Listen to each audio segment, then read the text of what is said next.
Magandang araw po. Welcome po sa aking channel, Love9 TV. Patalasasan po, meron po ba kayong mga properties na napapabayaan or non-performing assets? Plan nyo ibenta, pero wala kayong oras sa pagbenta nito. Kung ito'y pagkakatiwalaan nyo sa akin, tawag lang po kayo sa aking numero. Usap po tayo. Gawan ko po ng video for free. Yes, libre po. Wala po kayong babayaran. Tutulungan pa namin kayong mabenta ang inyong property. Kami na po bala sa marketing, sa boosting or paid ads, even sa tripping. Hindi na po kayo mapapagod sa pag-entertain ng mga buyers. Kami na po bala sa lahat. Tawag lang po kayo.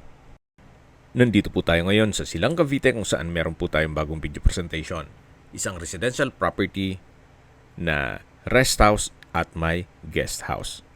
May lot area po ito na 618 square meters. Meron pong kubo, then guest house, at mamaya po lilipat tayo sa main house o yung mismong rest house. Yan po yung kubo na pwede pong tirahan ng inyong caretaker. At dito naman po yung isang bahay para sa inyong mga guest. Meron po itong corner glass window at covered lanai na may garden set. Then may sliding glass window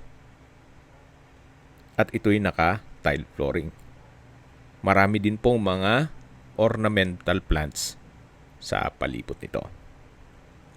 So dito po yung sliding glass window with aluminum screen door. Samahan niyo po ako, pasok po tayo. So ito po yung loob ng guest house. May chandelier, then corner glass window.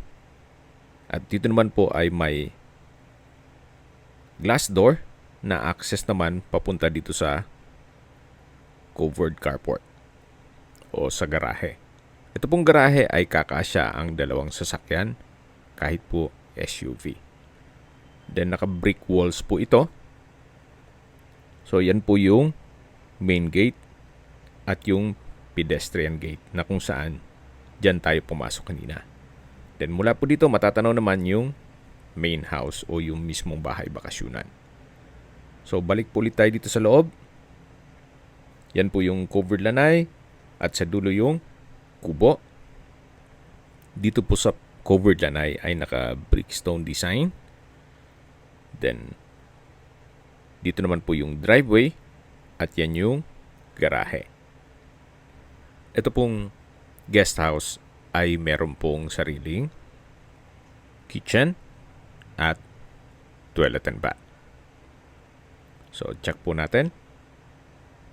Naka-aluminum screen door din po at glass window.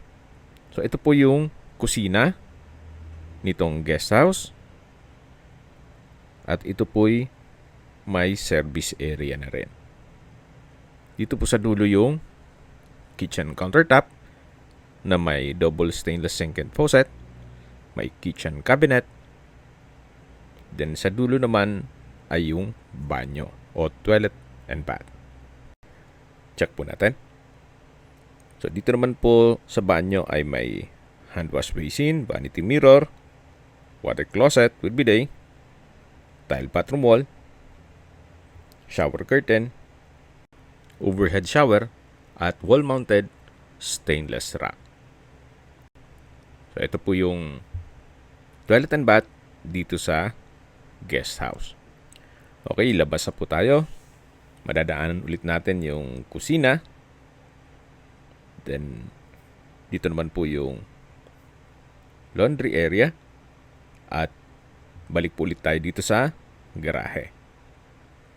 Mula po dito sa garahe, lilipat po tayo dito sa main house. Then meron pong 3 meters setback na kung saan pwede pong lagyan ng swimming pool. So bungalow house po ito at bare lang po. Hindi po kasama mga kagamitan. Pero yung aircon, syempre naka-built-in yan, kasama na po. Ito po'y owner's built, kaya hindi po tinipid. Meron pong customized glass windows. Then hanggang dito po, punong-puno pa rin ng ornamental plants. So ito yung corner side nung bahay. Ganun din po dito sa kabilang side. So both sides ay 3 meters ang setback. Then meron din pong customized glass windows dito sa harapan. Ito po yung well-maintained. Gawa ng dito po nakatira si owner. Mapapansin nyo naman kahit itong wall dito sa kabilang side, dito, hanggang dito sa harapan, ay pulido po. Pati po itong mga halaman ay na-maintain po nila. At dito na po tayo sa main door na may aluminum screen door. Then marami din pong mga halaman dito. Samahan niyo po ako. Pasok po tayo. Welcome po dito sa bahay ni Madam, kung saan ito ay naka-solid wood door. Then, ito po yung living area o salas. Napakaganda po ng disenyo ng wall lamp. May multiple lights. Then, premium tiles po ang ginamit dito sa flooring. Dito naman po sa kabilang side ay meron pong chandelier. Sa dulo ay may altar. At dito naman po sa kabilang side ay yung entertainment area na may chandelier din siya. At high ceiling po ito. Meron din pong glass walls and windows. Kaya meron pong natural sunlight. Open concept lang po ito. Walang partitions. Kaya maaliwalas. So ulitin ko po, lahat pong mga kagamitan na nakikita nyo ay hindi po kasama yan. So dito naman po yung dining area na may chandelier, then glass walls. So, siguro po kung may maibigan kayong mga furnishings dito, pwede naman tayo makipag-negotiate kay owner. So dito naman po yung dining area at formal kitchen. Meron din pong kitchen countertop, kitchen window, at sink and faucet. Mamaya po, ikutan natin yung common toilet and bath. So, check muna natin itong mga kwarto. Ito po yung altar. Mula po dito, may ilang steps na papunta naman sa mga kwarto. So, 1, 2, 3. 3 steps lang po. Dito na po kayo sa master bedroom. Naka-solid wood door. Napakalaki ng espasyo. Meron rin pong split type aircon. May chandelier. At may glass window sa dulo. Japanese po ang konsepto nitong bahay, pati mga disenyo. Kung tama po ang pag-pronounce ko, ang room po ay Heya. Well, correct me if I'm wrong. Meron din po itong sariling toilet and bath at may bathtub. From floor to ceiling po ang tile bathroom wall. May bathroom countertop, bathroom cabinet, water closet, shower at may wall-mounted lamp. May indoor plants din po. So mahilig po sa halaman si Madam. Balik po ulit tayo dito sa kwarto. May Japanese chandelier, then wardrobe. Yan naman po yung storage room.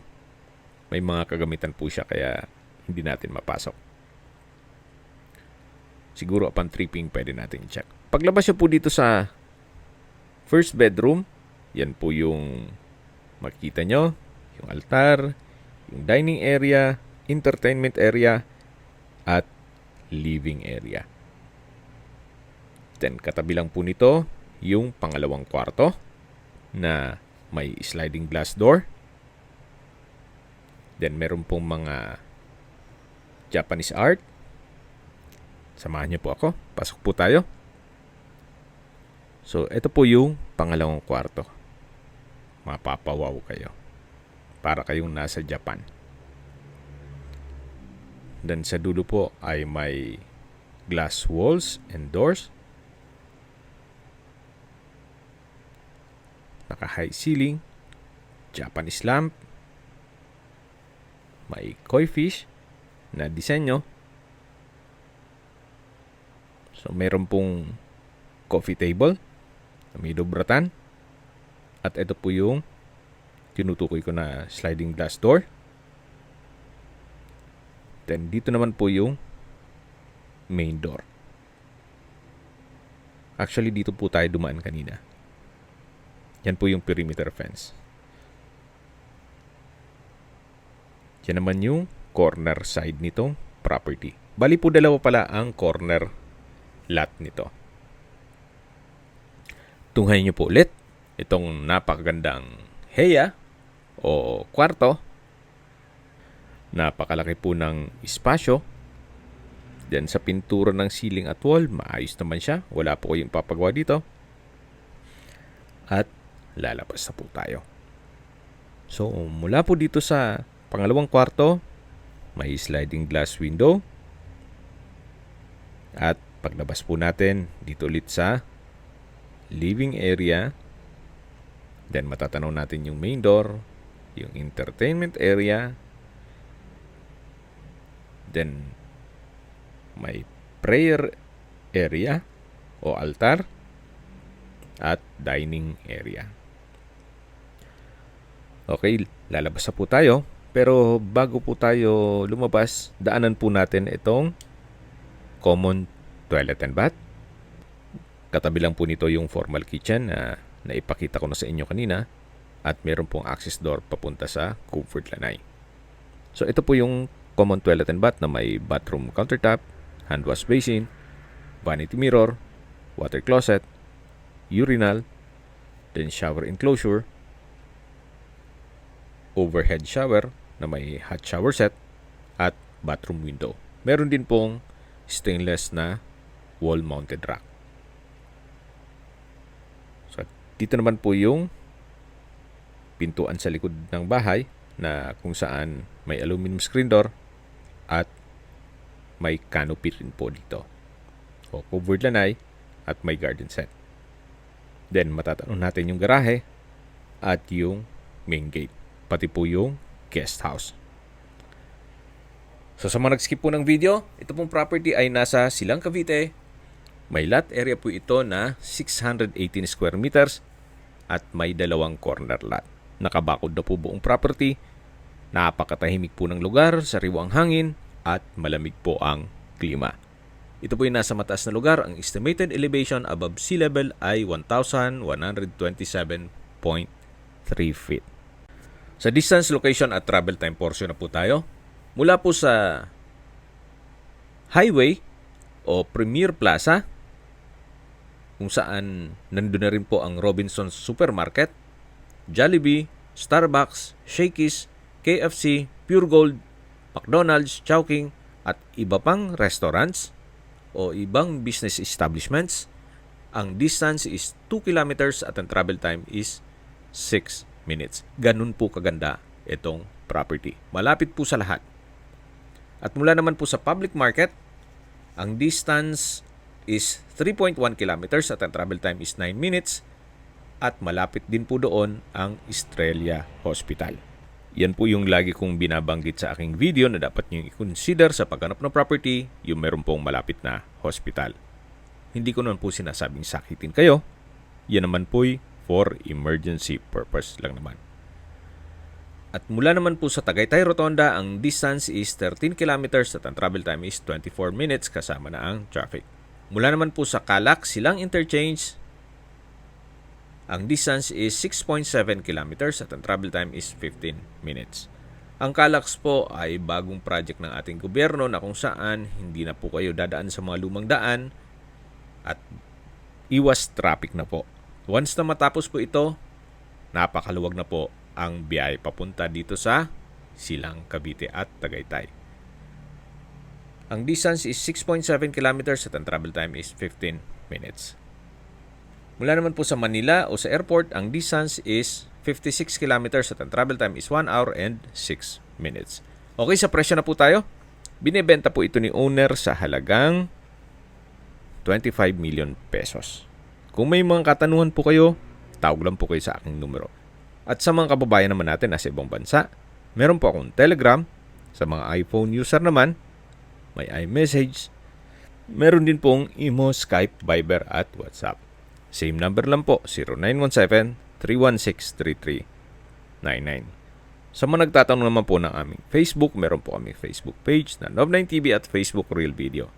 Meron din pong TikTok at Instagram. May ibang YouTube channel po kami na The Nov9TV Channel, Nov9TV Listings, Nov9TV On The Spot, at Nov9TV Updates. Sana po naibigyan nyo ang video presentation. Paki-like and subscribe na lang po sa aking channel para ma-update din po kayo sa aking future listings.